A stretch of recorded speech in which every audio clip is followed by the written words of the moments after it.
The Blocktalk podcast started because of my passion for the property management industry. I wanted to start a conversation and add some value within the industry with a diverse range of people and professionals who can add something extra. As we start out, my aim is that the podcast offers some useful insight into a variety of views, opinions, thoughts, and foresights from our guests, who include business leaders and industry experts. If you enjoy the podcast and want to find out any other information, head on over to brianwelsh.co.uk.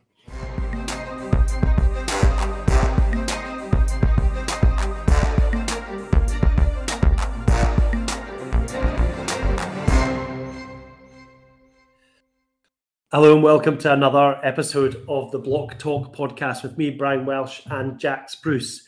Jax, what have you been up to? I've ordered myself a new phone, Brian. So it's I'm trying to de-Apple my life. And oh wow, okay. I've got a Fairphone, which is a circular economy phone, and you get a little screwdriver with it, so it all comes apart. It's repairable. It's remanufacturable, and it all sits within that circular economy, which is brilliant. So yeah. Fabulous. So today we're actually all together today. So today we're talking to Crawford Burns, who is the commercial manager for CPL. Today could be a bit more interesting actually because Arthur's in the office as well. So he may join in at times if someone passes the window or a dog passes the window. Anyway, today we're talking to Crawford Burns, who is the commercial manager for CPL, Blockworks and Inspect. Crawford's been part of the team for about 3 years now. Before joining CPL, he worked in the construction sector, delivering health and safety software for about 10 years. Prior to that, he worked in retail, in customer service and in account management roles. Apparently, and I did know this, in his spare time, he enjoys doing that ubiquitous Scottish hobby of Munro bagging. So much so that he has bagged around 80, but I think that leaves him a couple of hundred to go. Crawford, how are you doing? Good, yeah, good, Brian, thanks. Just for absolute clarity, there are 282, so that still leaves me 202 to go. And given that I'm now the wrong side of 50, I've still got that as a challenge now for me to try and complete at some point before I leave this, before I depart from it. It's funny, no, but it's funny because one of the things I'd really quite like to do is my brother's a couple of years younger than me, and for my 50th, we were supposed to do what's called the South Glenshire Ridge, and that's 7 Munros you can do in one day. Right. So when you talk about, you can kind of go through phases where you can maybe do 7, or you can do the Memoirs, and I think there's about 10 in the Memoirs, that kind of thing. So you can knock off a whole load at a time, but then some that are really quite remote, and then you've got the lovely ones, the Cooler Ridges over in Skye, which obviously I've got fabulous scenery for, but they're really, really quite challenging in terms of getting there, and then the actual accessibility for them and your skill set needed.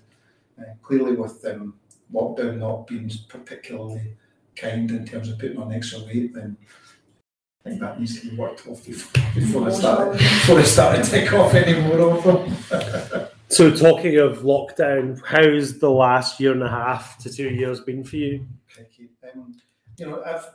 I've said from day one that I personally found it really quite challenging.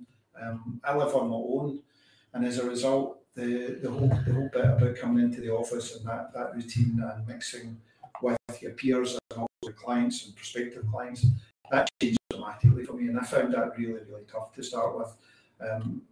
It got better, there's absolutely no question it got better, but then as the kind of lockdown thing changed, we were allowed to do certain things, we weren't allowed to do others. We've only started to come back into the office in the last few weeks, which has been really positive for me. I've really started to enjoy that again. But I would say probably mentally more challenging than I've had for a long time. Just that sort of period of time and spending so much time on your own. Yeah, it's really good actually, because there's a few of us now come in kind of Tuesdays and Thursdays, and it's a good crack. And you can, whilst we were sitting here in the one room, socially distanced, it is actually good to see people again and stuff like that. So, and I don't know who put this question here, but we're going to ask it anyway. So you've been with the team for a while now. Why are you still here? I think that was actually the question I came up with. No, it's one of those. I think the CPL business is one of those. It's one of those businesses that each one of the clients that we deal with are different. So from a commercial role perspective, it means every single conversation you have with a client is different from the one that you've had before. So some of the roles I've had historically, if you go back to when I was in my late 20s and moving into my early 30s, you were essentially selling the same stuff to the same people over and over again. Whereas what we have is we have got a small portfolio of clients, although obviously we're very dominant in the Scottish market, but each one of those clients has got different challenges around how they run their business, the people have got that work with them, the size of their portfolios. And as a result of that, we have different solutions that we can provide to all of them. And I think that still remains the case. So when we get new clients on board, some of them can be, some of them can be quite small, but even a small client has got their challenges that go with them.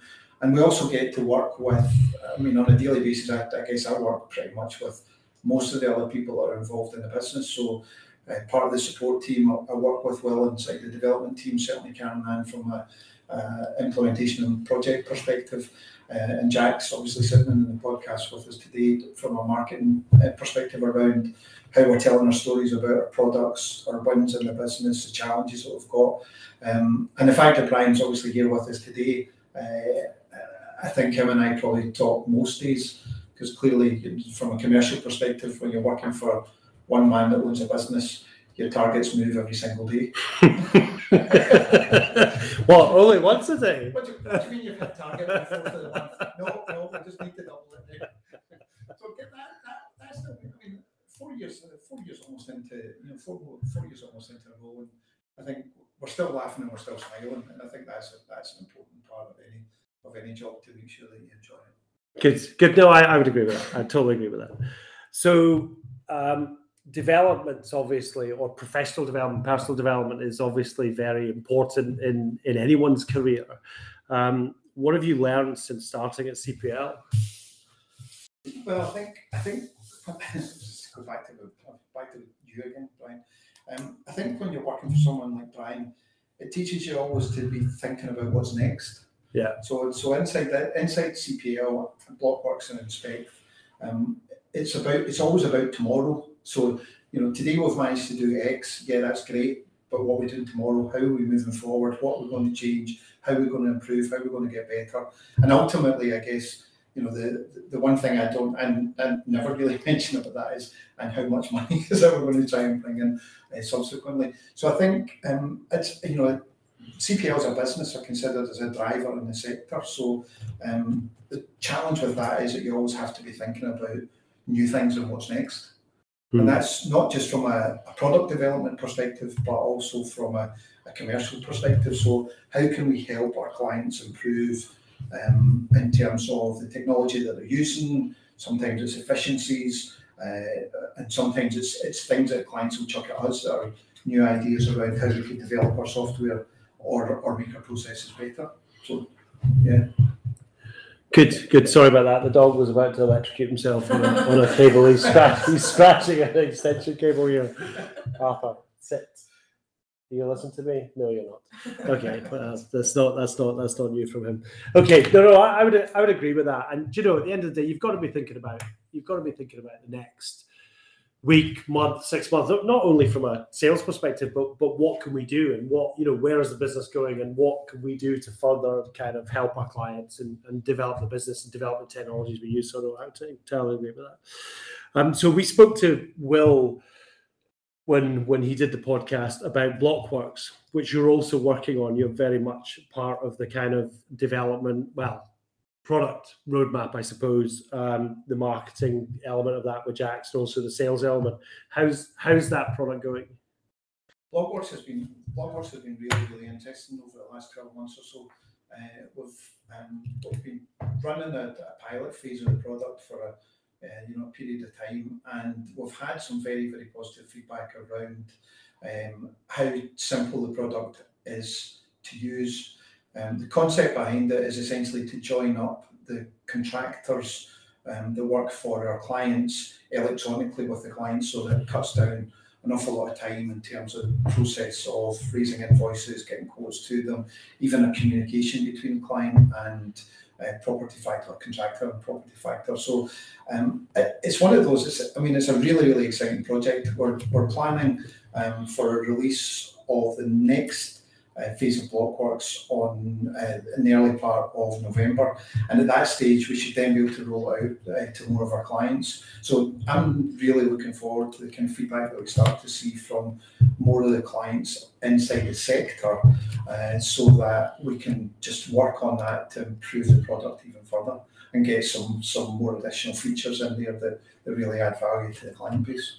Okay, cool. Yeah, I mean, it's been a long time in the making, because I remember we launched or we looked at a product that did this a good 4 or 5 years ago, but moved on to something else. I mean, to be fair, maybe we should have spent a bit more time on it, but there were other things we could give the market at that time. So I'm glad we revisited it when we did, because it certainly does seem to be getting a fair amount of talk time with our clients, which is good.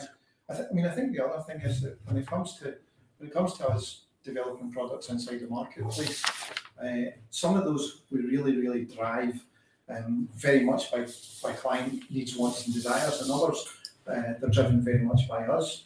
And I think that the fact that CPL have been around pretty much we're kicking on in 11 years now, the changes that you particularly and well in terms of development have brought into the market, I think sometimes the clients really look to us to see what's coming next. And Blockworks, I think, is one of those. And the fact that we can tie it in so closely with the functionality that we've got inside CPL, I think that's a win for both the contractor, but also from any of the property factors that are using our software. Yeah, no, I'd agree with that. So you recently did some video content for Flat Living magazine. Did you enjoy doing it? I must admit, I watched it and it looked like the Crawford Burns show. No, I did. It was really, really enjoyable. Rebecca Kelly's a very engaging individual, and we kind of ran through very quick sort of demos on the 3 products, and it's really interesting because one of the things that Rebecca had said before we kind of kicked off is, whatever you do, don't become too embroiled in doing a whole bunch of features and benefits on your product. And she said that she'd had people that had been on before that ran through all of the features around the products and all this kind of stuff. And ultimately, let's be really, really honest. When you're looking at things like property factoring software, it's not the most massively exciting thing to look at on screen. So you can understand where ultimately your audience could easily lose focus and lose their engagement. But no, thank you. The fact that it was the Crawford Burns show, I think I'm quite happy. I'm quite pleased with that. Rebecca seemed to enjoy that kind of thing. She actually said something really interesting. She said that the tone from the Scottish voice is actually very, very engaging for lots of people. And she found that the time that we kind of spent together, what came across from it was very, very relaxed. And it's not something I've done an awful lot of before, because I really hate looking at myself on screen. So for me, no, I've great fun. I really, really enjoyed it. I definitely do it again. Yeah, I think for me, the one thing that, predominantly we work mainly in the Scottish market, so I think to get that kind of exposure in the English market is good for us, because it is a market that we can serve. It's just that we spend so much time on our clients in the Scottish market, and I suppose it's very, very difficult. When you go to the English market, there are just so many block management companies, and I really do feel like in Scotland that we give a very, very personal service to each and every one of our clients, and that would be difficult to replicate at scale in England. So we'd have to find a way to be able to do that. But certainly, it's still a market that we want to get into. Yeah, I think that's actually a really valid point, because one of the things about us as an organisation, and I guess particularly in our role around commercial management and account management, is that I do have relationships with every single one of the clients, and we talk to most of them, if not on a weekly basis, certainly on a monthly basis. Yeah. As you say, that's maybe one of the massive pluses about CPL as a business. Any client at any point in time, and most of them do have, they've got your phone number, they've got your mobile number. So if we do have challenges inside the business that either Will or I can't can't provide a solution directly to the client for. They've always got access directly to you. Yeah, that would be that. Yeah, we'd find a way to replicate that. Yeah. I think. Yeah. So, how do you see the industry changing over the next 5 years? I think there's almost a default answer for this one, where it's dead easy to turn around and see that technology is one of the things that you can always add to an industry.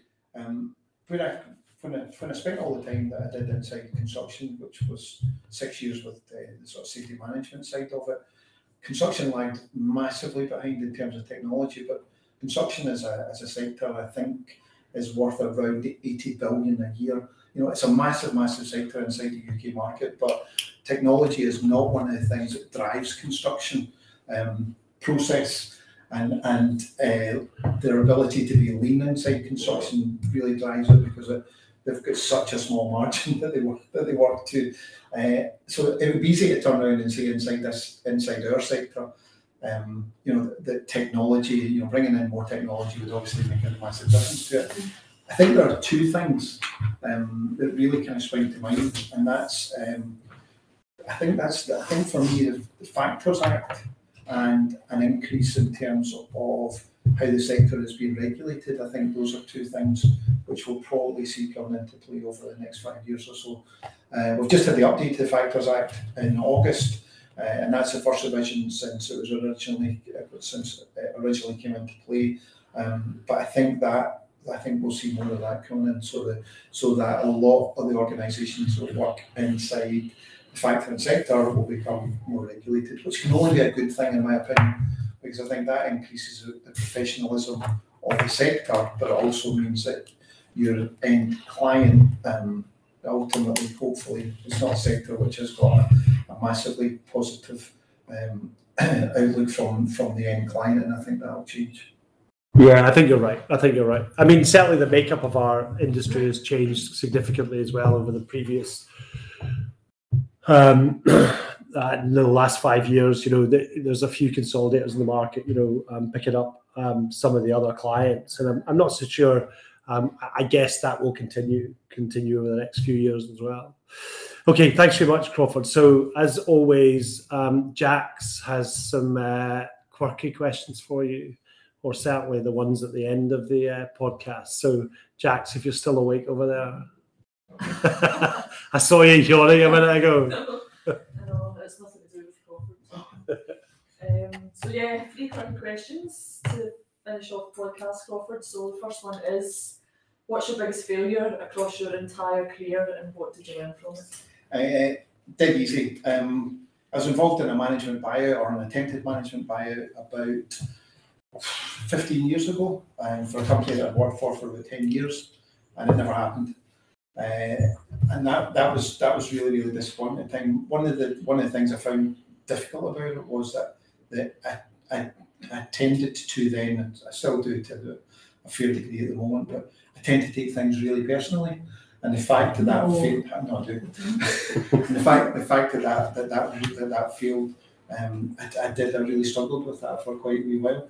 I think that is really the way I felt about it was that I was prepared to put everything into it in terms of that business, and the other 2 guys that were into the management or potential management buyout with, they weren't prepared to put in the same degree or perceived degree, if you like. I mean, I don't mean money. What I mean is time, effort, and commitment, and all that kind of stuff. And I think really my head told me that, but my heart was so involved in the business that I just kept on going with it. My regret, if I look back on it now, is not that we weren't successful with the MBO. I think my regret would have been that I probably shouldn't have done it with them. If I was going to do it, I should probably have done it myself. And I think if I had done it myself, then it would have been a success. Because as it turned out, because the management buyout was not successful, I ended up resigning. It was such a difficult position because the company was owned by a VC at the time, And I think if you're owned by a venture capitalist and you try and buy the organisation and they turn you down and they are looking for buyers, it kind of leaves you in a really, it certainly left me in a pretty difficult situation. So I left after that. So that for me would definitely be a regret. The one that sticks in your mind. Sticks in my throat. I think actually, there's a lesson there, and it's who you go into business with. You know, you've got to have an absolute common goal. You've got to all be willing to put the same amount of effort in, and you know, if it's down to money, the same financial effort in as well. And you know, I've had a couple of businesses, still have another business that I'm only a part shareholder of, and I couldn't do that unless I had, you know, I don't know, a full trust and belief in all of the other people in the organisation. Yeah. No, I agree with you. Okay, so if you ruled the world for a day, what would you do? Get rid of Brian Welsh. I knew he was going to say that. I absolutely knew he was going to say that. It's funny. A management buyout. It's not for sale. Do you know, Jack, it's a really good question, because for those of us that are old enough to remember when the National Lottery first kicked off, one of the very first ever kind of jackpots was about £12 million.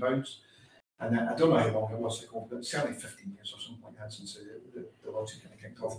And I was asked the question at the time, if you were to win the £12 million, what would you do with it? What would you do? And my answer to that still remains pretty much the same today. If I was to rule the world, or if I was to win sufficient money inside the National Lottery, what would you do?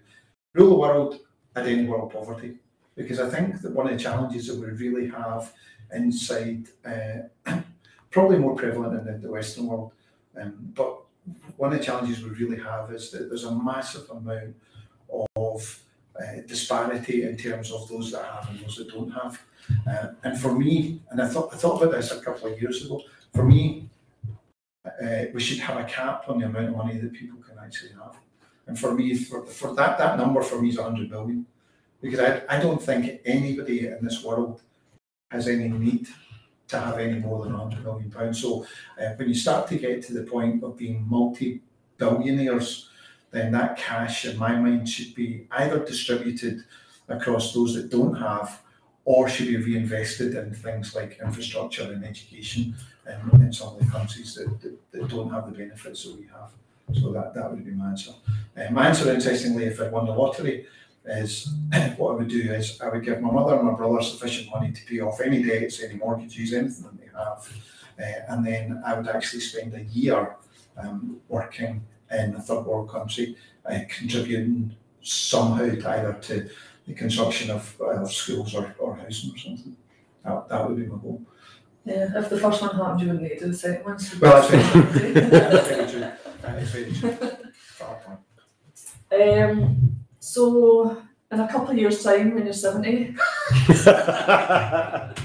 Well, you are the oldest member of CPL, so actually, yeah, I think you are. No, maybe not. Actually, maybe not. So, when you look back at your life when you are 70, of course, in several years' time, what will you be glad you did, or will you feel proud of, something you've either done already or you want to do? It's probably an obvious one for me, to be fair. I'd really love to finish all 282 Munros. I'd like to complete them. I'm on a group on Facebook, a couple of groups on Facebook, which are to do with things like Scotch Hill walking and wild camping and all that kind of stuff. And it's amazing the number of men and women that are over 70 that are completers, as they call them. So that's those that have done all 282. And I kind of look at them and I think, that really is something I'd love to still be able to do. And at 54, Craigie, you'd like to think with 202 left that I would manage to do that. Unless obviously I drop dead tomorrow. Especially if you can do 10 sometimes. Yes, absolutely. No, absolutely. So that would be the one for me. Okay. Thanks very much, Crawford. That's been really good. It's been really good to talk to you. Thanks for your insight. I did not know anything about. I knew you were a Munro bagger, to be fair. I didn't know you had 202 to go. I'm 51. I've probably got 280 to go. Maybe slightly less than that, actually. but not that much. I never knew about the management buyout, so that's actually been really interesting for me as well. So thanks very much for joining, and I hope everyone enjoyed that who's listening. Thanks very much.